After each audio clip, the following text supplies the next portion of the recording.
17 years and 8 spray guns later, let's see if I can pass on a few little tips and tricks I've learned along the way. The first thing that I've learned is an all-metal gun is definitely your best friend.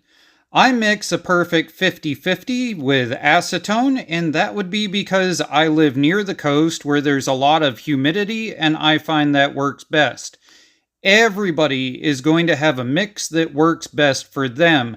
You're going to have to figure it out, but usually somewhere in 60-40 to 50-50 works best. Also, pre-game.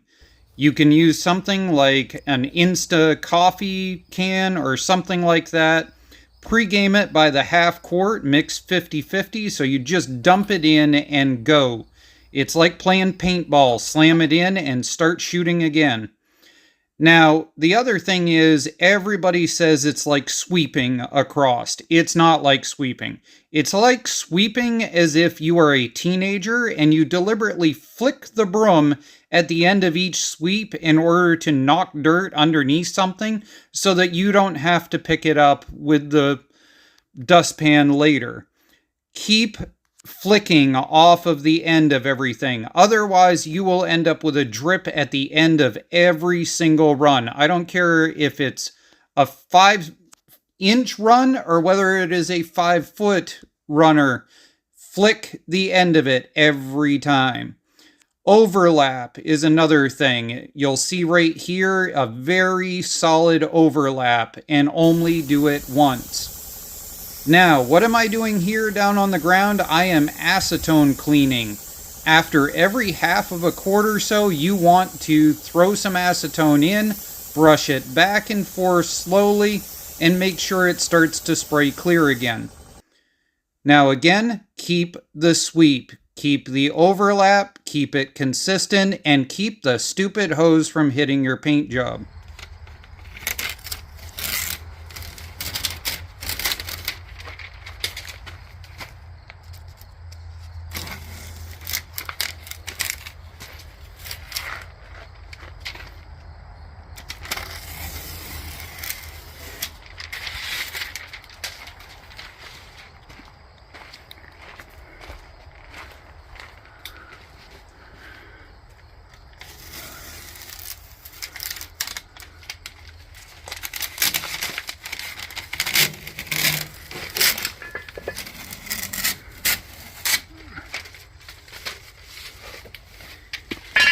No!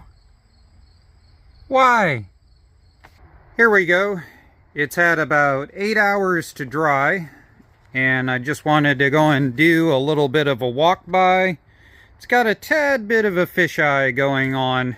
I think that's probably due to the massive temperature change as I was spraying it. Unfortunately, we've got some shrinkage in the bed liner coming around, but I think that is looking pretty decent.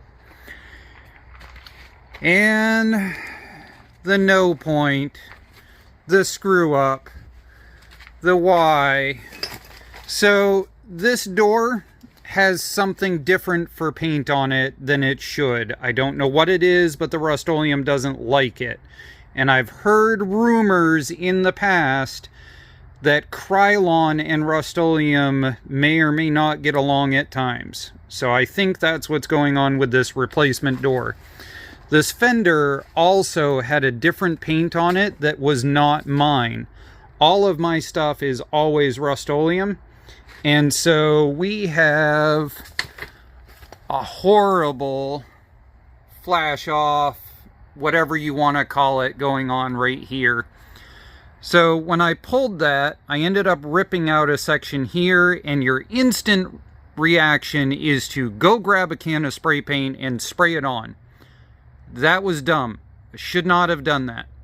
Because the problem is this paint is still flashing. It is still drying. It is still releasing. It is still airing out. It is whatever you want to word it. What I should have done was I should have walked away.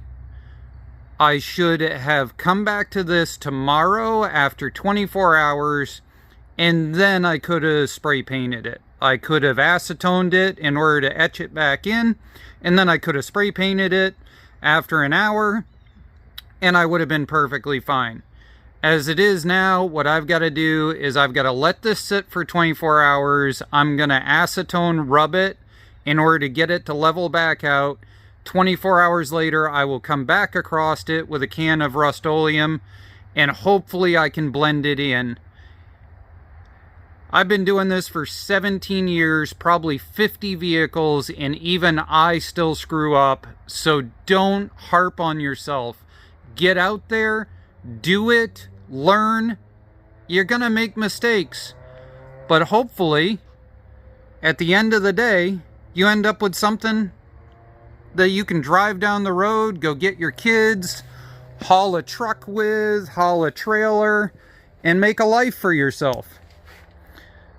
The next video we will be working on getting everything put back together, getting everything put back into the cab, seats, probably that rear light across the back of the cab will be on that list, and we'll go from there.